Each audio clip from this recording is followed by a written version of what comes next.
Where China sees opportunity, India sees another difficult neighbor. A Stone Age empire with 21st century weapons. It's a dangerous combination, to say the least. India remembers enough of the first Taliban regime. They created trouble in Kashmir, marched at Pakistan's orders and left the whole region unstable. Not much has changed in 20 years, at least not ideologically. What's different is the Taliban's arsenal. We are talking about airplanes, guns and missiles, all thanks to the Americans. In 20 years of war, the US spent $28 billion on weaponry. A lot of it was handed over to the Afghan army. This is a cutting-edge war chest. And today, it is in Taliban control. How much firepower are we talking about? 2,000 armored vehicles, 2,000. 40 aircraft, including Black Hawk helicopters, Scan Eagle military drones, and possibly hundreds of infantry weapons. The ragtag militants from Kandahar now have an air force. This has to be the biggest headline of the American occupation. But how does this affect India?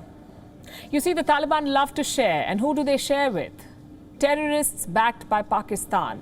Reports say the terror networks are already being revived. Lashkar-e-Toiba and Jaish-e-Mohammed are being pushed into Afghanistan. Apparently, they're not alone. Pakistani army advisors are joining them. They're guiding the Taliban, training them, and of course, indoctrinating Afghan youth. So America's war chest will not remain in Taliban hands. It will be used to stir trouble in Kashmir. We've seen this happen before. This time, the weapons are more sophisticated. Here's how this nexus works. The Taliban hand over the looted weapons to jihadists in Afghanistan. Some of these weapons are taken back to Pakistan. This is where the important handover takes place. Pakistan's ISI, Inter-Services Intelligence, provides these weapons to their terror proxies, the likes of Jaish-e-Mohammed and Lashkar-e-Toiba, terror groups that have long targeted Kashmir. So what are India's options? Foreign Minister S. Jaishankar touched upon this at the United Nations. He talked about India's three main concerns. Listen in. This is Susan from WION News. India. Will India recognize the Taliban, and what is India's position on the Taliban? We've had long experiences with terrorism.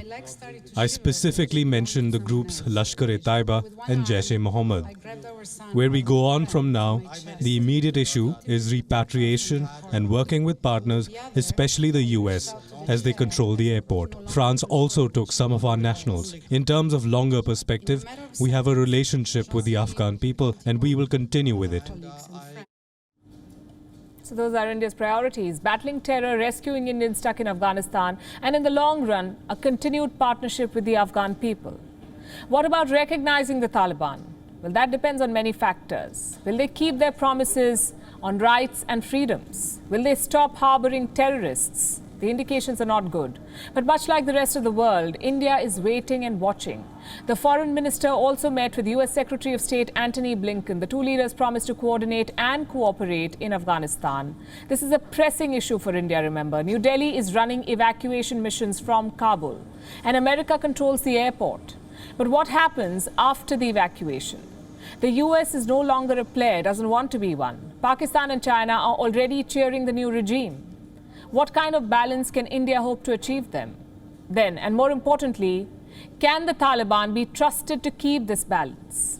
Earlier today, we spoke to Dr. Christian Nelman. He's part of a team preparing intel reports on the Taliban, what they're doing in Kabul, and who they're targeting.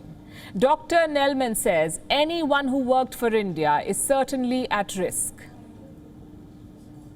Well, I think anyone who has any country or individual or people, Afghan people who have collaborating also with Indians in Afghanistan are at risk. I think there is no doubt whatsoever on that. And this is precisely the problem with the Taliban. They have no principles, no sense of trust or responsibility. They say Indian projects and investments are welcome, yet they steal Indian helicopters and take over India-built dams. They say Indian diplomatic presence is welcome, but here's what they did in Kandahar and Herat. They raided the Indian consulates. They drove off in vehicles parked inside, and apparently they also stole some documents. How do you deal with such volatile agents? With caution and concern. India is right to play the waiting game to see if the Taliban are indeed their own boss. WION is now available in your country. Download the app now and get all the news on the move.